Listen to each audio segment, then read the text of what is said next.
کے نام پہ اٹھے گا اس ہاتھ میں کبھی لقوہ نہیں مارے گا.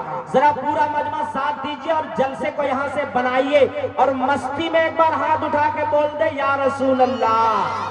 اپنی بستی میں بول دے زور سے یا رسول اللہ. ماشاءاللہ ماشاءاللہ.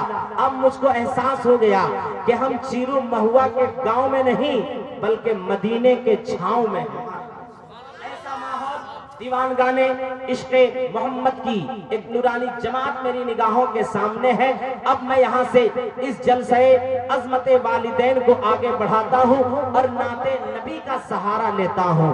ایک بات آپ کو بتا دیتا ہوں, نعت نبی وہ دولت ہے جو بنی نوع انسان کو جینے کا سلیقہ دیتی ہے. نعت نبی وہ دولت ہے جو سینوں میں عشق مصطفیٰ پیدا کرتی ہے. نعت نبی وہ عظیم الشان دولت ہے جو محبت رسول میں ڈوبنے کا ہنر عطا کرتی ہے. نعت نبی وہ عظیم الشان دولت ہے کہ جب صحابی رسول حضرت حسان بن ثابت انصاری حضور کے سامنے نعت نبی پڑھتے تو حضور اپنا ممبر حضرت حسان کو عطا کر دیتے. اپنی جگہ پہ نعت پڑھنے والے صحابی کو ممبر پر بٹھا دیتے اور محبت میں اپنی کملی اس صحابی رسول کو عطا فرما دیتے. سبحان اللہ.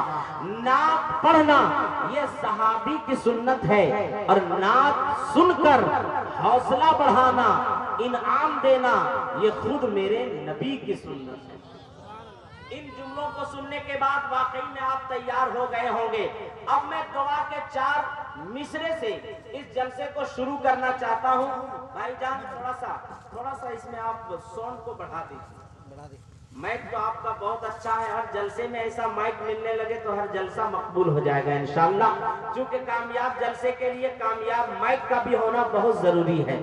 ماشاءاللہ بہت اچھا ہے. اب میں 4 مصروں سے اس جلسے کو شروع کرنے جا رہا ہوں. جس کو مدینہ شریف سے محبت ہے اور مدینہ شریف کی گلیوں سے محبت ہے اور حضور کی شفاعت پہ بھروسہ ہے, وہی آدمی ان مصروں پہ سبحان اللہ کہے گا کہ نہ تاج و کسرا دے نہ خوش نمائی دے. ایک عاشق رسول دعا کرتا ہے. کیا دعا کرتا ہے؟ 4 مصروں میں سماعت کریں کہ نہ تاج و کسرا دے نہ خوش نمائی دے, بلال جس پہ تڑپتے تھے وہ چٹائی دے. مولانا قاسم صاحب, مبارک بھائی آپ سامنے آ جاتے. میرے ضمیر الدین بھائی اور مبارک بھائی سامنے رہیں. 2 حجاج کرام بیٹھے ہوئے ہیں.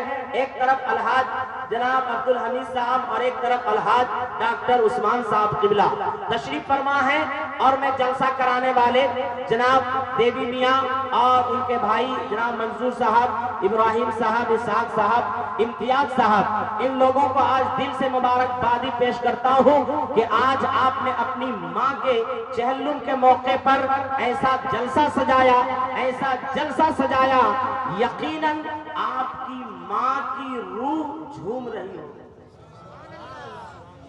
چونکہ اللہ کے رسول کا فرمان ہے کہ جب ایک عالم دین کا گزر کسی قبرستان سے ہو جاتا ہے تو اس قبرستان سے 40 دن کے لیے عذاب کو دور کر دیا جاتا ہے. اور جس کے چہلم کے موقع پر ایک عالم نہیں بلکہ 1 درجن سے بھی زائد عالم ہے. ماشاءاللہ علماء کرام کی ایک نورانی جماعت ہے. پھر ثواب کا کیا پوچھنا. اب آپ ماحول میں آ جائیں. میں 4 مصرے سے شروع ہو رہا ہوں کہ نہ تاج و کسرا دے نہ خوش نمائی دے, بلال جس پہ تڑپتے تھے وہ چٹائی دے. اور میرے خدا مجھے جنت میں اس جگہ رکھنا, میرے خدا مجھے جنت میں اس جگہ رکھنا جہاں سے تیرے محبوب کا محل دکھائی دے. میرے خدا مجھے جنت میں اس جگہ رکھنا جہاں سے تیرے محبوب کا محل دکھائی دے. عظمت والدین کانفرنس میں بیٹھنے والوں, اعلیٰ حضرت سے کسی نے پوچھا یا اعلیٰ حضرت دلوں میں عشق رسول کیسے پیدا ہوگا؟